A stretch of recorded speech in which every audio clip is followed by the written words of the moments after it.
Don't you wanna go to the place to be where strangers become family? Over fried chicken and mac and cheese, the three old ladies' recipes. Won't you and your family come and hang with Kandi and the gang? What's up, y'all? It's your girl Sakina, and I'm back with another review. This is my review for Kandi and the Gang. This is season 1, episode 3. Y'all, I love the hell out of that theme song. Oh, wait. Anyway, I decided to give y'all a little vocal for that. But let's go ahead and get into the show, y'all. I do really look forward to this show every Sunday. It's entertaining. It's hilarious. It's everything. This time, the last 2 episodes, I took notes. But this time, I'm going to do like a reaction-based video. Whose dog is that? Somebody dog roaming our yard.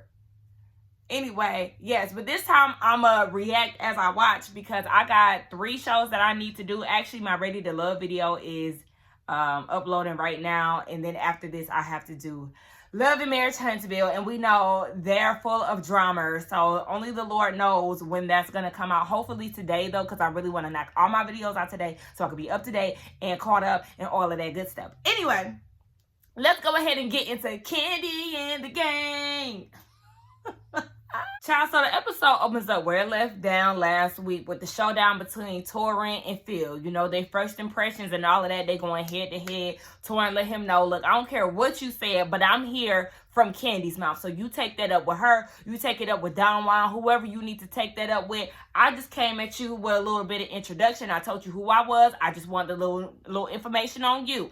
And Phil was like, I don't have to tell you who I am or something. He said, this is not what we doing. And I already got on Phil last week about doing that because I'm with Torin. He's definitely giving Phil is up here and Torin is down there. And that's not the case. You don't need to be talking down up on people, especially if this is your team. This is not the way that a team works. It's just an ultimate no for me. So Torin gets up and he was like, you know what? Yeah, baby, let me go ahead about my business. I couldn't continue on what I was doing without this conversation. And you are exactly what the people are saying you are. And baby, you need some work, okay? So Torin got on up out of there and went about his business. Now, Kandi is there. And Torin is telling him or telling her that Phil is fake. He came on some BS. He said, I came in, you know, living light, real bright and airy and whatnot with his yellow shirt on. And here come this dark cloud, a.k.a. Phil, fucking up the vibe. Now, Phil is going to Don Juan and he's describing Torin as Big Bird. I said, what we not going to do is do that because y'all know I love black people in yellow. And Torin looked the fuck good in that yellow. And the jade necklace to top it off, baby was looking good, okay? So don't try to diss him calling him Big Bird with his white pants and his yellow sweater. We not doing that. So Kandi comes and joins the conversation. And Phil is like, look, I can't take his attitude. Y'all gonna have to deal with him. I ain't dealing with him no more. And Kandi is like, slow your roll, boo, okay? Because you know how to deal with people who don't have a good attitude. You've dealt with this in Blades, and you're gonna have to deal with it now. Like, baby, you're gonna have to get with the program. And in her confessional, she was like, I pay you. You don't pay me. So you can't tell me what I'm gonna do and what I'm not gonna do. I said, okay, girl, listen. I mean, you better be paying the director of operations some coins because we know you ain't paying the hostess a bitch-ass thing. So, I mean, I love you, but, like, yeah, hopefully he gets some coin. Anyway, yeah, Phil, you definitely are going to have to go along. Just the way you had got Chandrilla together and still able to work with her, you're going to have to do the same thing with Torin. You just met because Torin got right with your ass and he met you at your level and y'all went toe-to-toe. And if you ask me, Torin shut you the fuck down. You wasn't ready for that. You wasn't expecting him to give you that same heat. Even though he did start it off wrong, the way you ended it was disgusting. So yeah, Torin for the win and he cleared that ass. So then we got the parking lot pimp himself, Patrick, having Torin come over to work his magic on his new place. Now, my first thought was, this is you in Melvin's place? Did Melvin give you the okay to have Torin come over and put his touch on this? Wouldn't this be a collaborative thing where, you know, you run this by Melvin and he says, oh, yes, I do like these color palettes. I do like the L-sectional piece, you know, that type of situation. I don't know, but the way Patrick is running this thing is as if baby lives by himself. But okay, whatever. You know, no fear. Like Torrance said, he's here with his utility belt. He got his measurements. I said if he don't do nothing else, he gonna measure something with that damn measuring tape. He is on the job, okay? So the apartment is empty as hell. I don't know if they just moved in together or not, but it is like very empty. Like they even have like a silhouette of an entertainment space, but there's like no TV there. I don't know what's going on here. Maybe they decided to empty it out so, you know, Torrin can do it from the ground up. I don't know. But anyway, he's giving a tour of the house, and then Patrick shows him a picture of a cougar. Now, Torrin says that he likes it in Patrick's face, and when he revealed the picture, I said, what in the high school hell is this? This looks like a portrait that my cousin painted back in art class her junior year. Like, what's going on here? Now, Torrin, he came in his confessional and he confessed that he actually hates the picture. It's supposed to be inspired by Patrick's girlfriend, Safari. It's actually a painting of a cougar with blue eyes. I said, baby, this looks some ass. I mean, I've seen worse paintings, but where are you going to hang this up at? Because it's a no for me. You know, he likes to call Safari his cougar, even though she's only 4 years older than him. And Patrick is like, look, I mean, not Patrick, but Torrin is saying in his confessional, he's seen the different levels of Patrick. He's seen him with Chandrilla, you know, being a playboy, and then he's seen the smitten Patrick being with Safari. And he said, to be honest, I'm over her before I even get to know her, because all he constantly hears is Safari, Safari, Safari. And he's wondering if Patrick can use the bathroom without saying her name. I said, look, Safari didn't put that mature cat on him. Mature cat, she only 4 years older than him, but she didn't put that mature cat on him and he don't know how to act. I said, okay, child, we gonna see, because we know he is a reformed hoe. Child, we gonna see how this whole thing work out between the two of them. I wish them all the best, but we gonna see. Child get parking lot pimping Patrick. He gonna tell Torrin he want him to build a closet with his sex toys and stuff, whips and chains and all of that. Look, Patrick, I know you aspire to be like your cousin Kandi. Now you trying to have you a mini dungeon in the lower level of your house. I think that was his bedroom, but it was like a lower level. Child said, cut it out. So then Torrin is me. The same thing that I was just wondering. He was like, okay, what's going on with Melvin? What's his say-so in this? And Patrick, in his crusty ass OLG hat, had the nerve to say, when you send the invoice, make sure you put both of our names on it. I think the fuck not, because it's giving, you didn't ask Melvin about this, and you just going about it how you want to. You ain't say, hey, let me run this by you, what you think, and that's what it's giving me. It's giving me that you did not include your cousin, but you want him to be included in the pay.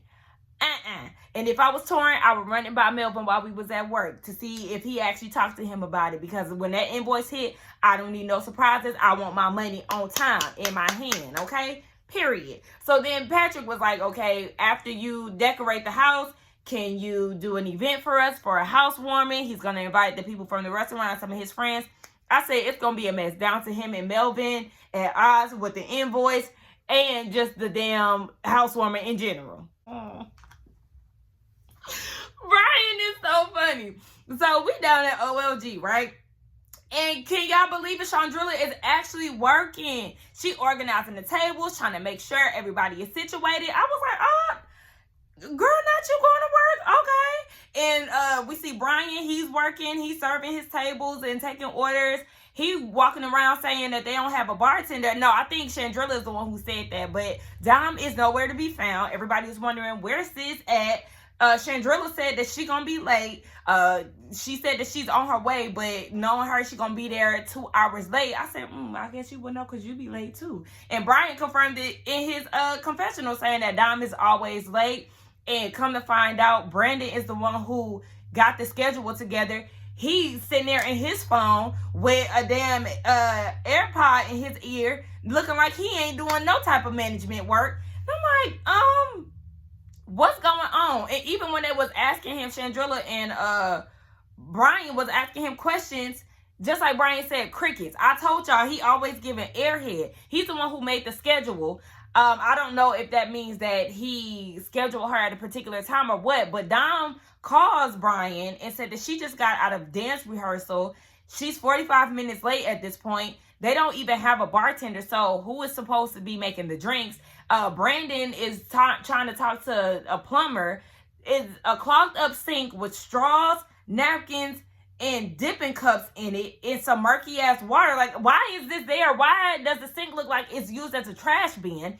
Like, what the fuck is going on at OLG? So then Brian, he asked Chandrilla where the glue at for the L that's hanging out on the little green wall downstairs, the little floral funeral arrangement. Where the glue at for the L? Because the L stand for leaning, bitch. That shit is crooked as hell. Like, child. So Brandon, the piss poor manager that he is, he's sitting at the bar, he eating, still got his AirPod in his ear, don't got a care in the world. Brian is trying to tell him, baby, we don't have a bartender. People are ordering drinks. Like, what do you want me to do? Like, what are you going to do about this? Brandon has the nerve to say, the problem is already fixed. Dom is on the way. Baby, she's an hour late. You know how much money y'all losing out on by missing out on alcoholic beverages? Get that shit together. And though Brian has experience at making drinks, like he said, you already know that he has a drinking problem, hence the reason why he's not in the back of the bar making drinks. So for you to try to make him solve the problem is some bullshit to me as the manager. You don't have any type of leadership skills. Your ass just want to get a fucking paycheck so you can go and chase Dom around. Like, I don't understand Brandon and his laziness. So then Dom finally gets there. But Brian is making the drinks. She gets there. She's complaining about, just how dirty it is. And I understand her. I don't want to come to work in filth, because when I used to work in food and I used to come at the service station or the back and just shit is just so dirty. It's just like, what the fuck am I supposed to do with this? Like, we need to be cleaning as we go. But I do understand in the serving industry, it's so fast paced. Sometimes you don't have time to get what you need to get clean. Sometimes you have to just go with it and deal with the shit later. So that's probably what they were dealing with, especially because they didn't have a bartender. So they was working with what they had at the time. So she gets there and she was annoyed by Brian getting on her being late. And she said that her life be lifing. And the whole thing is, now I don't know too much about the bartender industry, but I know my cousin always mentions bar backs. And I guess bar backs are the ones who are cleaning the dishes and maintaining the bar while the bartender is in the front actually making the drinks. So why don't they have a bar back or just a bartender that they can call on? I don't know. I just feel like as a manager, yes, fucking Brandon should have been in the back instead of eating some motherfucking chicken wings. Anyway, that just pissed me off. Brandon is okay with being ain't shit, and it's just too much for me. So Chandrilla is running around, and she's asked by Phil how the work day has been today. She's basically like, it's been a shit show. Dom is late. We couldn't see people at the bar. It's a mess. And then you got Brandon. He's on his phone and he's at the bar eating. And Brian had to make drinks, just giving him the rundown. And Phil is acknowledging her for her efforts and how she been putting in the work today. And I was actually glad to see them working together and having a nice conversation. Chandrilla even got a smile out of him. I said, okay, progress. I'm really loving that for them. So then Phil goes and has a conversation with another manager, and I was going to say they pulled Brandon aside, but they didn't even have to do that, child. He outside in his phone, and they pull him to the side and was like, how do you think today has been going? Do y'all know this fool had the nerves to say today's been going good? Meanwhile, you got a clogged up sink, a dirty bar, no bartender. Y'all missing out on liquor. You got staff that's having to do other roles that they're not in. But today has been going great, and you've been in your phone just oblivious to everything going around you. Oh, I can't stand his bald head ass. Then he had the nerve to say in his confessional that that's not his type of management skills. Or whatever you want to call it. He said that he's not really authoritative like Phil is, and he comes from a nightclub background and all of this. Like, sir, and that's neither here nor there. The thing is, you're the manager. So you need to step into that role and be present when the damn establishment is in shambles. It doesn't make sense. All this shit that you talking ain't making sense. You piss poor, you lazy as hell, and if you ask me, your ass needs to be fired. Now, Chandrilla, she got some redeemable qualities from what I'm seeing in this episode. It just looks like it needs to be more consistent. You on the other hand, baby, you just giving airhead, dumb ass, PT Cruiser head ass, milk dud looking ass nigga that don't want to do nothing but collect the check. Child, when he was hitting us with that angle, the way he was looking at Phil, I said it was giving the baby. And how they say that he looked like a PT Cruiser, y'all go back. Brandon looked like a PT Cruiser too. I mean, he handsome, but by PT. So the whole gang gets together at, what's the name? Publicio? Publicio, something like that. I said I need to Google it and see what it said. Anyway, they all get together, but before the whole crew gets there, Patrick, Torin, and Melvin are in attendance. Baby, let me tell y'all something. Everybody looking at Patrick, and yeah, he handsome and all of that, but baby, I'm looking at Melvin. What's up? Hey, Melvin. He real laid back. He giving me quiet. He handsome. He know how to cook. Like, Mel, what's up? I think I need to go to OLG Boo and see what's going on. Okay. Anyway, Patrick, I do apologize for assuming that you did not inform your cousin of the decorating that will be going on in the bachelor pad. I do apologize about that. Yes, he is aware of what's going down in the housewarming party and all of that. So, y'all good to go. Now, the rest of the gang gets there, and Chandrilla brings her man. Now, it was kind of a little, it gave a little out of place, and I say that because nobody else was really coupled up. I mean, we know the whole Dom and Brandon situation. You know, Dom is continuously trying to be low-key, but he want to come and sit next to her and all of that, and Brian is like, is that your man? And she was like, no, it's not, but everybody already know what they up to, child. I think that was Brian who asked her, either Brian or Torin. Whatever. Either way, yeah, nobody else was really coupled up, so I mean, okay. He goes around, June, her fiance. He's very handsome.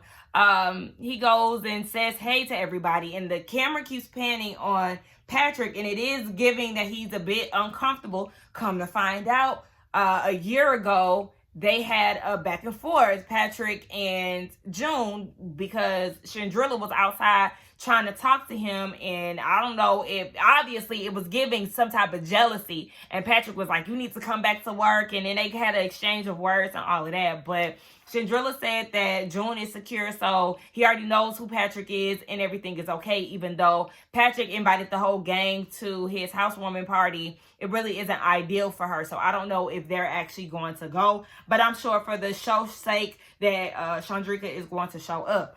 So then she gets into a conversation with Brian, asking him what he's drinking. And he said lemonade. He peeled all the way back from drinking. He said during the quarantine, it was just hell for him. He woke up and sometimes he would just feel like he wished that he was asleep again. And he started crying. Like, this whole drinking thing is a real issue for him. So I hope that none of the staff takes it lightly and really just is there for him and supportive of him. Even June was saying that he looks good, and I was with Chandrika when she said that she wants to keep an eye on him. So shout out to Brian. I just hope that you stay strong and that you overcome this battle that you're going through. And then we see in the background, in the midst of all of this, Milk Dud asking Dom for a kiss. And she's like, no, yeah, everybody already knows what y'all got going on at this point, because y'all aren't really doing a good job at trying to keep things low-key or hiding the fact that y'all are even attracted to each other.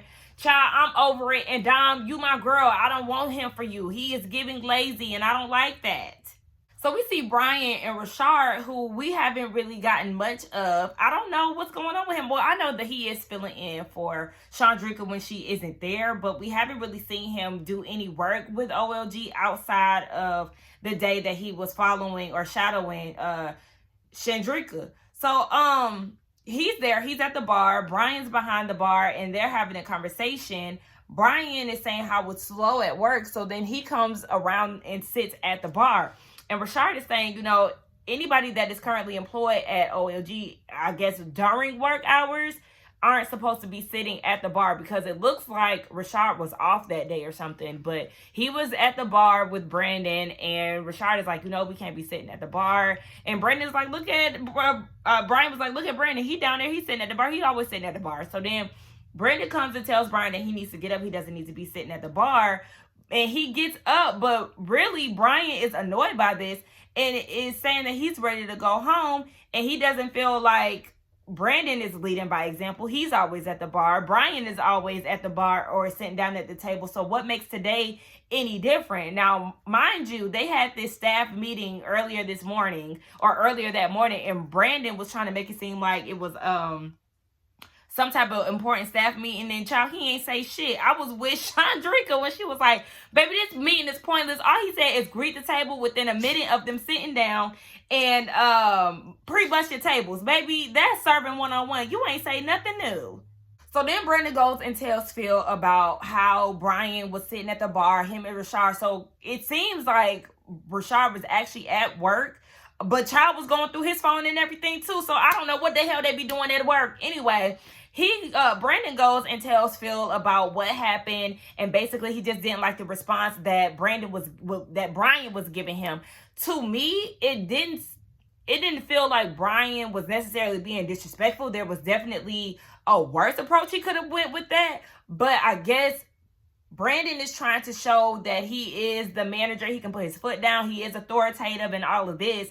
I mean, I feel you, but at the same time, you're not a good leader. Brandon, you don't lead by example. You don't, and you feel like you're the overseer. So it's okay for you to, sit at the bar because you don't really have any work to do. Actually, you do. You can still mingle with the customers and make sure that they're having a great experience. And if they need anything, you can do a refill. You can be at the bar. You can clean up. There are other things as a manager that you can do outside of sit at the damn bar and observe. You're not really observing anything, but 9 times out of 10, your head is in the damn phone. But anyway, yeah, Phil is like, he really should have addressed it. I think Don Juan said that he really should have addressed it at the time, but Brandon does want Phil to be there when he addresses Brian so he can show him that he does have some type of authority. So it's Phil, Brandon, and Don Juan, and they're going to sit down with Brian, sorry. Oh, yeah, I did want to say that I totally agree with Don Juan. Brandon, how are you going to be a GM when you always have to go and seek Phil for your confrontations and things like that? Like, you don't have what it takes, boo. You're just not there with it. Anyway, they have to sit down with Brian, and Phil came in hot as hell. Listen, let me tell you something, Phil. You have to stop approaching people like this because it's just way too much. Like, I understand that y'all feel like Brian is not delivering the way that y'all want him to or the way that you may want him to, but your delivery is very nasty. You always feel like you don't have to give people answers. You're quick to threaten people with unemployment. Like, stop doing that.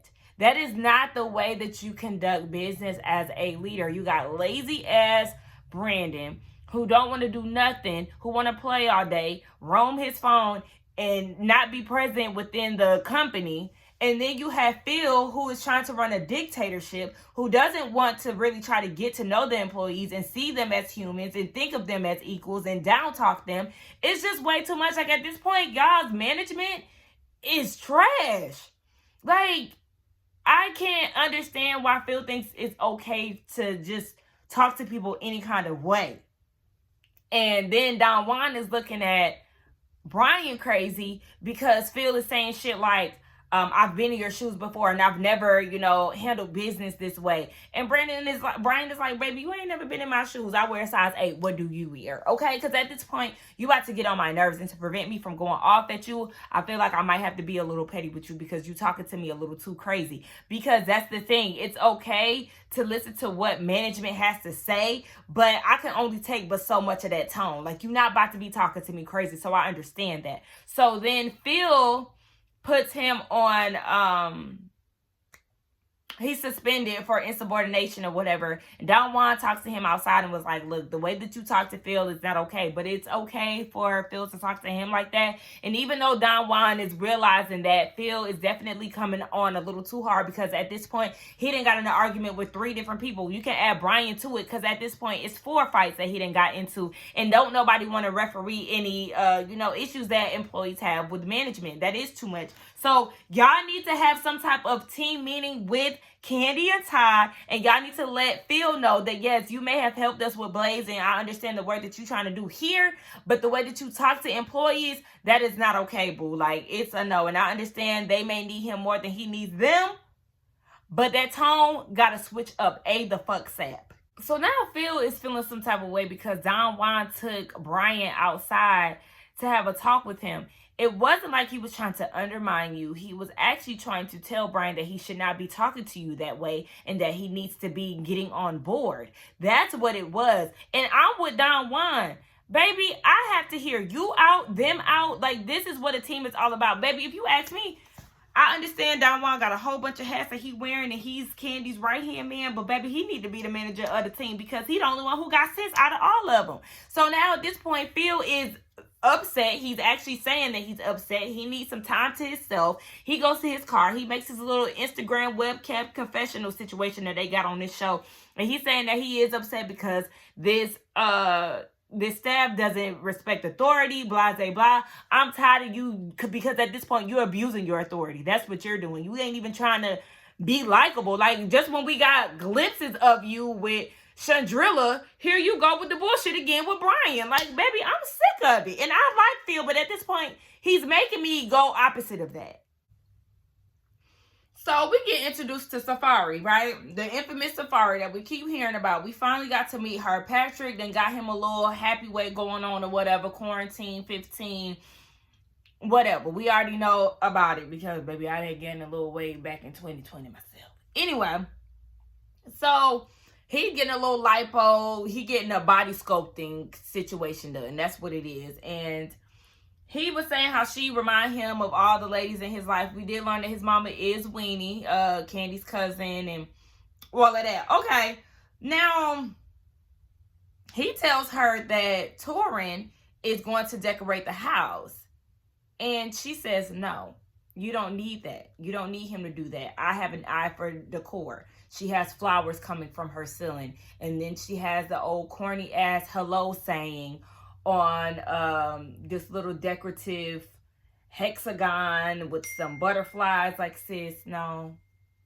I don't understand where your angle is and trying to get him to stop with him wanting to work with Torin. That's who he chose, so I don't understand. I don't know if they're doing this for TV, but I instantly didn't like that. He mentions the housewarming party and inviting Chandrika.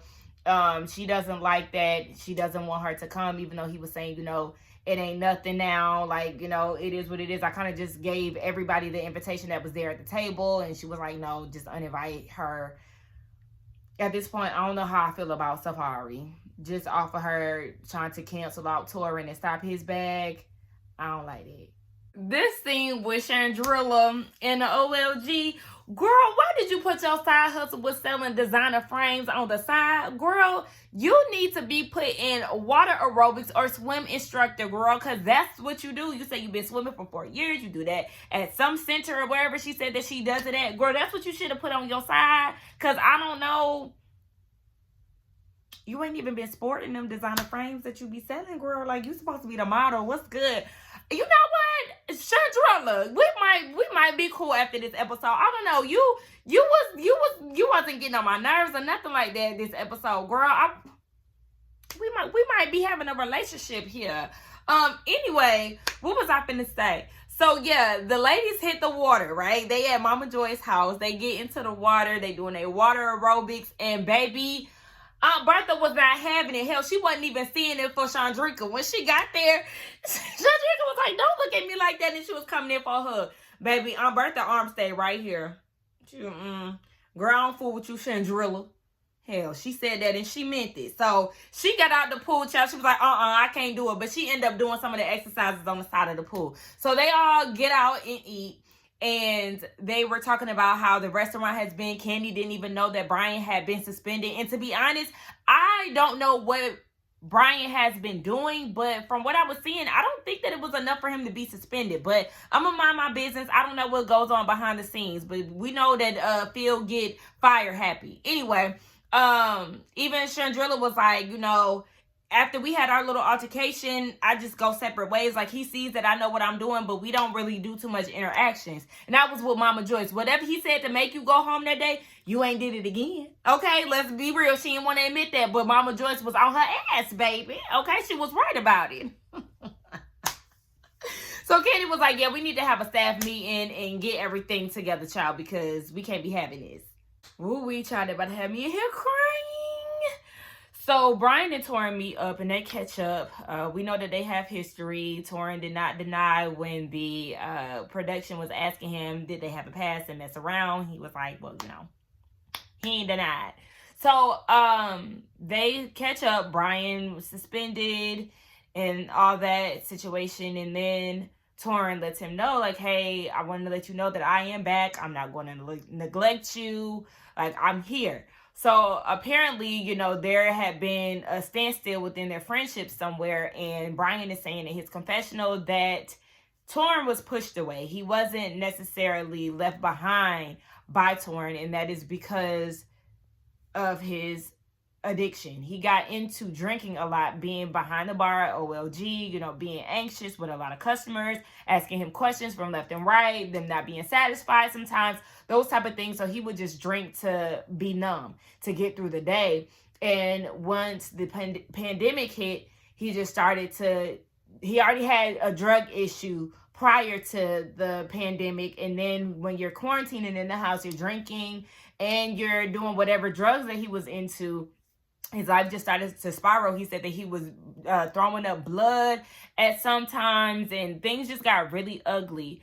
And Torin was asking him what caused you to just stop, and he said his sister committed suicide at the age of 49. They were really close, and it's still fresh for him. It was only 3 months ago, and it was just very hard for him. And child, he had me in here about to cry, but I kept telling myself,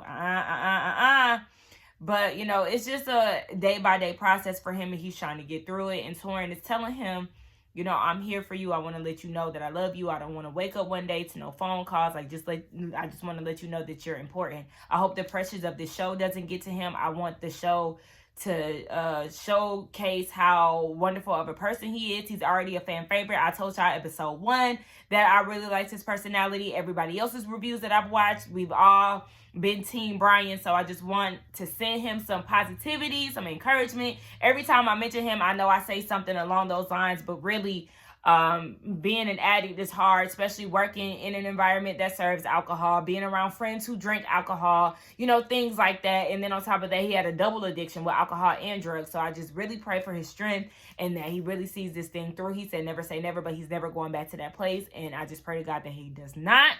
So shout out to Brian. Shout out to the whole cast. I told y'all I really love this show. It just gives me a new joy, something to look forward to reviewing. Y'all let me know what y'all thought about this episode, along with, you know, just your thoughts with this review and all that. Let's get down in the comments and talk. Don't forget to like, comment, and subscribe to my channel. And I will see y'all for Love and Marriage Huntsville. Bye.